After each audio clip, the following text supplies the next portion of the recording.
PressyActiveGames.com here, and welcome to Ask a Gen Zer, episode 1 or 2. It depends on how you count them. Today I'm going to be answering a question from Hype Install. Simply to play devil's advocate, I'm curious if you think anything is lost by the internet connectivity of the world today.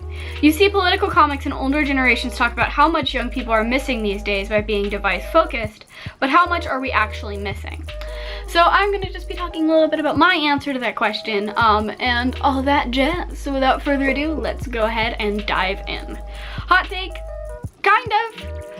It's a difficult question to answer because yes, we are missing things that existed in the past, but that is a sacrifice that is necessary for political and scientific advancement. Always. You're always losing something. So a couple of things that we're missing. There's been a huge decrease in people being interested in physical activities. Well, I wouldn't say interested in physical activities. There's been a decrease in physical activities in children of my age because we have found things like art and writing that we can do digitally, and easier digitally at least. It's easier to get our hands on programs to do those things. And so more creative hobbies are being taken up by kids who are really interested in them, while people aren't really just resulting to a sport because that's what's available. So there has been a decrease in physical activity, and there's also been a decrease in leaving the house and focus. We good? There's also been a decrease in kids leaving the house and hanging out with friends, simply because we don't have to do that anymore to see each other.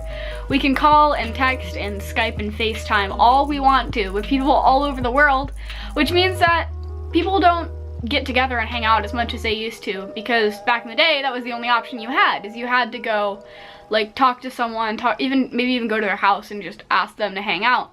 That's the thing that you would have to do to be able to hang out with them. But now you can just send them a text and then you're hanging out and you're talking. So physical activities together are much more taken seriously, and whoa, you're hanging out in the real world instead of just texting.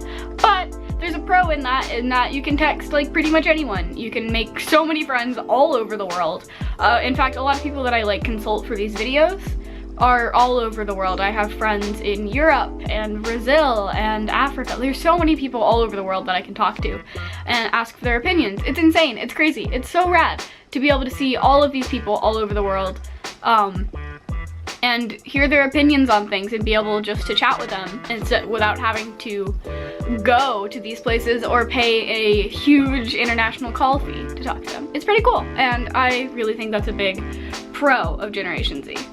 One thing that we've also lost, which is, we're gonna go down a little bit of a depressing train right here, is we've lost kind of the ability to be naive to politics. You hear people who are in older generations talk about how they didn't have to worry about politics when they were younger, and that they would tune the news out and be playing with toys. While in the internet, you're exposed to all that stuff all the time. Everything functions as a news network.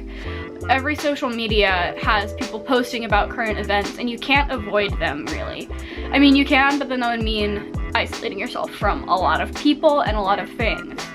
So it's harder to remain a naive little kid, and kids in our generation unfortunately grow up and become very passionate about world issues very quickly, and it's kind of a depressing thing because we're not allowed to just be kids anymore and not have to care about the current president and what they're doing, and we shouldn't have to care about the government and about poverty and world hunger and people dying on the streets. But that's all we think about, or well, not all we think about, but like I said in my previous video, a lot of Gen Z and the people that I speak to are very politically minded, and we know a lot about what's going on.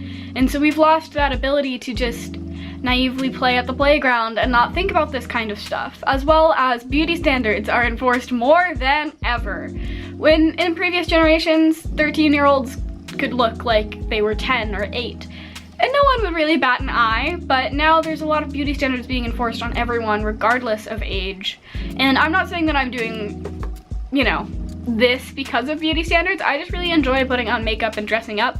It's something that I enjoy personally, but a lot of people feel the need to put on huge faces of makeup like me for all sorts of reasons, just to go outside. And I'll admit, I've fallen prey to the expectance that I should be wearing makeup every time I go outside and every time I talk to people. And when someone wants me to send them a selfie, I have to have a full face of makeup on, and like not that people ask for me to send selfies, no one ever does that, but like if I wanted to send my friends a current selfie because I got I tried something new with my makeup and I thought it was cool, or even I did something cool, I want to have this full face of makeup on, and it's a safeguard between me and everyone else so that they see a perfect face, instead of just letting myself be 13 and do whatever and not put on makeup if I don't feel like it. And that's kind of depressing too, because Instagram is one of the main Gen Z social platforms, and Instagram is also populated by incredibly hot famous people, and those are the kind of people that do very well on Instagram when they're like they have dietitians and they're always wearing makeup and they're always perfect. And that is a thing we see. Plus, social media connects us all. And social media, for most people, is a very filtered version of your real life. When you hang out with someone IRL, you get to see all of their weirdness pretty much up front. Like, not up front, but if you're like good friends with someone,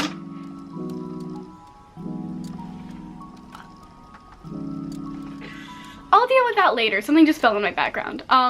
Anyways, if you're friends with someone in real life, then you kind of get to see all their weirdness relatively quickly, because you can't edit what you're saying when you're saying it. While on social media, and even just in this video, I've taken multiple takes of things that I wanted to say to make them more eloquent and to make them sound better. And this would be very different if you were having a physical conversation you asked me on the spot, because I've had weeks to prepare for this video, and I've taken notes and asked other people what they thought before I started talking to you guys. And you guys know that my YouTube doesn't show everything I do. You do know a lot about my physical and mental health, but you don't see the effects of that very often. Everything is filtered, and people, again, can edit messages constantly. You're putting your perfect self out there with a lot of your friends, and so it's more of an artificial world for meeting new people and for hanging out there.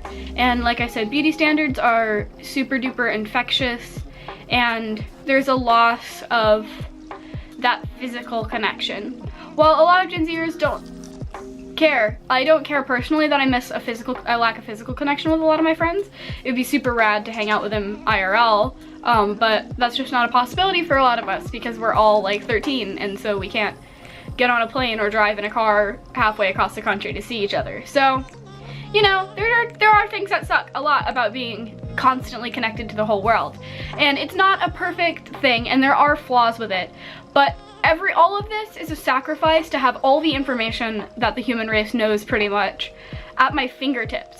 If I wanted to tell you a bunch of random niche information about scorpions, I wouldn't need to have a degree in zoology to do that. I could just Google it on my phone right now and tell you. There's no longer a lot of guessing about things because you can just Google it and get definitive information. You can know everything about a celebrity just by looking at their Wikipedia page. It's insane and incredible that so many people have these abilities, and plus there are places like Crash Course and Khan Academy and so many online colleges where people can, and edX too, people can get an incredible education just from their computer or phone or laptop, which is also a computer. Those are all computers. From their computer, you can all get an excellent education. You can take Harvard's Intro to Computer Science class, or you can take a 3D animation class, or you can take a zoology class. You can take all sorts of things and learn all sorts of things for free on the internet, and that's pretty insane.